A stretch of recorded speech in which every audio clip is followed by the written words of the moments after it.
Hello, cartoon collectors. So we have a collection of cars that came free with some canned coffee in Japan. Here's a picture of it. It's called Kirin Fire Gold, 120 yen. It's like $1.20. And then you got this plastic thing snapped on the top of that thing. So here we are. This is a set I got off eBay, and I definitely overpaid because they were free to someone originally. But I don't live in Japan, so I didn't have a choice, and I can't buy this stuff where I live, which is a darn shame. But if you like American cars and you like cartoons, you might enjoy this video, because we have a collection of General Motors vehicles, and they look like classics as well. So we're going to start here with the 1982 Corvette, and let's see, there's a little catalog here, although I'm not sure if we need to pay much attention to it since we have all the cars in it. Fire Gold. I see, they have some funky renderings of the toys. I gotta say, the renderings look pretty cool. I can't really say they look like the toys, though.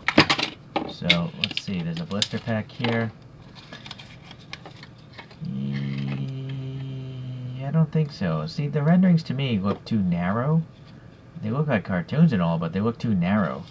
But look at this toy. It's super low and it's super wide, which is kind of like the reason why I like it when I saw the photos of this on eBay.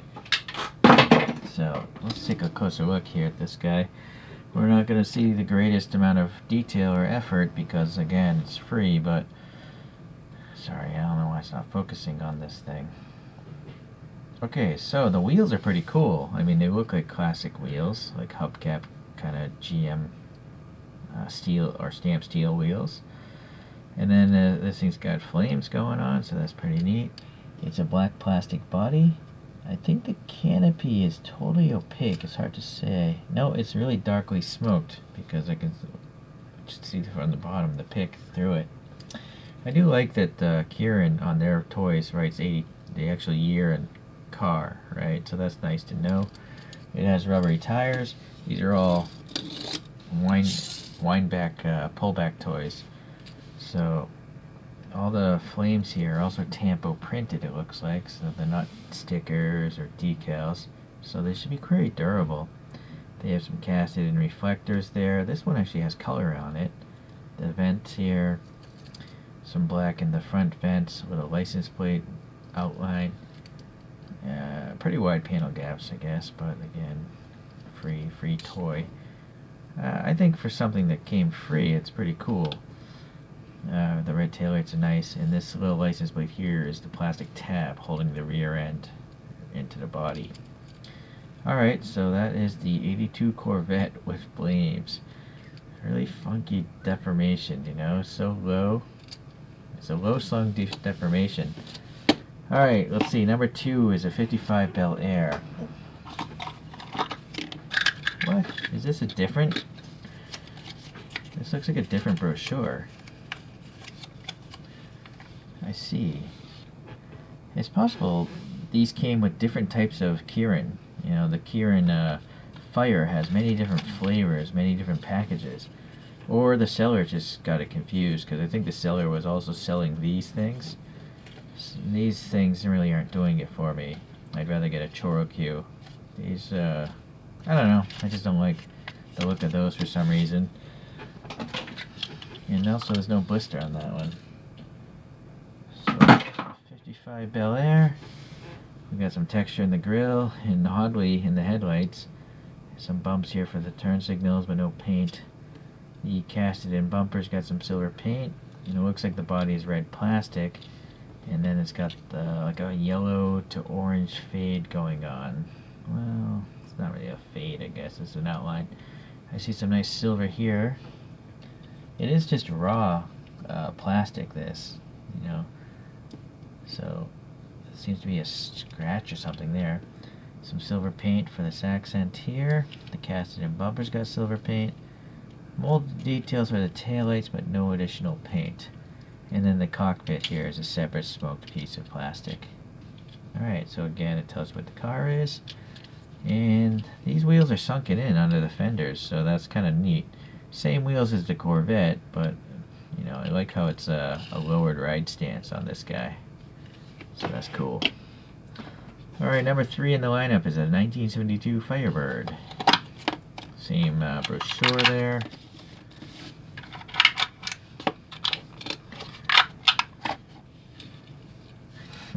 That Firebird is awesome. This is a pretty cool tempo. And they actually got it into the crack here. There's some rib detail here. The tiny little cowl. Now this looks like the plastic is painted though. I don't think that's raw plastic.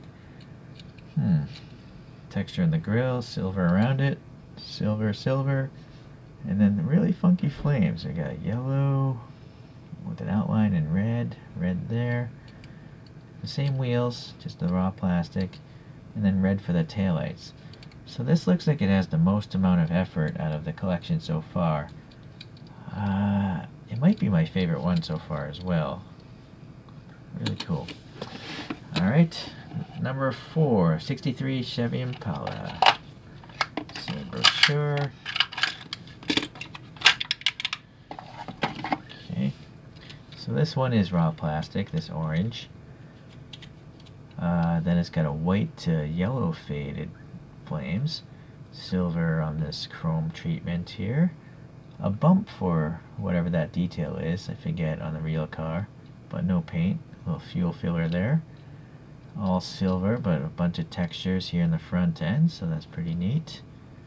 Yeah, there you go, some little rib detail there, different canopy, door handle sticking out, no paint though, and then silver and some red on the back end of this guy.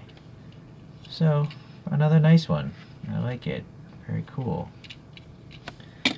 Alright, what is this? Number 5 is a 68 Camaro.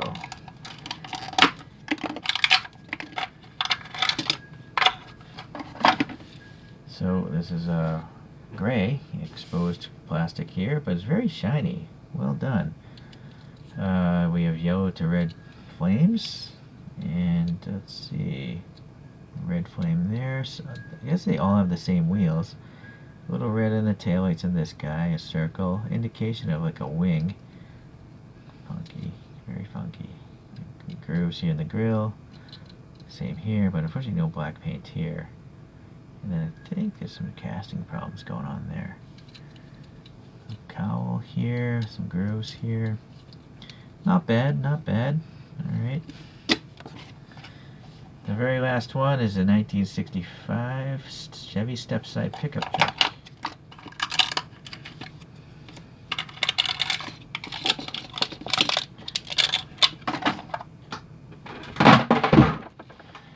Okay, so I held this paper out because again, see, the caricature graphic, it doesn't look as low and wide as the actual toy, in my opinion. What do you guys think?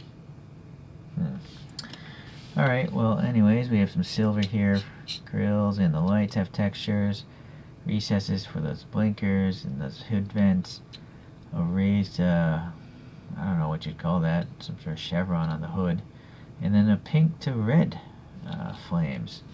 And it's the raw yellow plastic here, same wheels, silver and some red, and this one actually says Chevrolet here as well. A little paint pen would really help that out. The bed is totally blocked off though, or, I mean, it's like meant to carry almonds apparently. One layer of almonds could fit in the back of this pickup truck if it was full size. Okay, interesting. Little ribs there. Alright. So, yeah, there we go, a different one. So I put out some true 64 scale cars, a C3 Corvette, a Camaro, and an Impala. And it's interesting, the width of these little cartoons are almost the same width as these 64 scalers. And the height isn't too far off either. It's just the foreshortening itself is like twice as, oh well, maybe not the Corvette. Maybe that's like 40% shorter. This Camaro though looks like it might be 40-50% shorter. And then the Impala definitely looks like it's like half the length of that Auto World Impala there. So it's a different style of deformation that Kirin Fire did on this collection. So it's pretty neat, I think. You know, it's a little different than the choro-qs I'm used to, which is why I like that.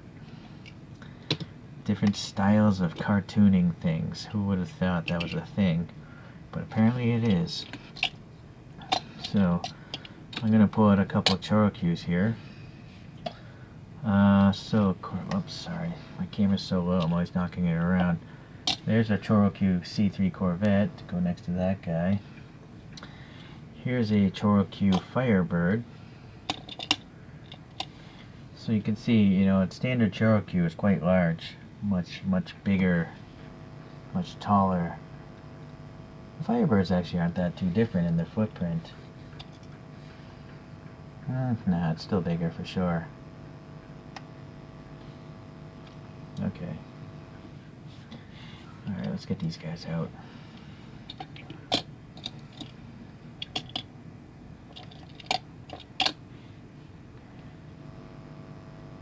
Okay guys, well, another interesting day of collecting cartoonized vehicles.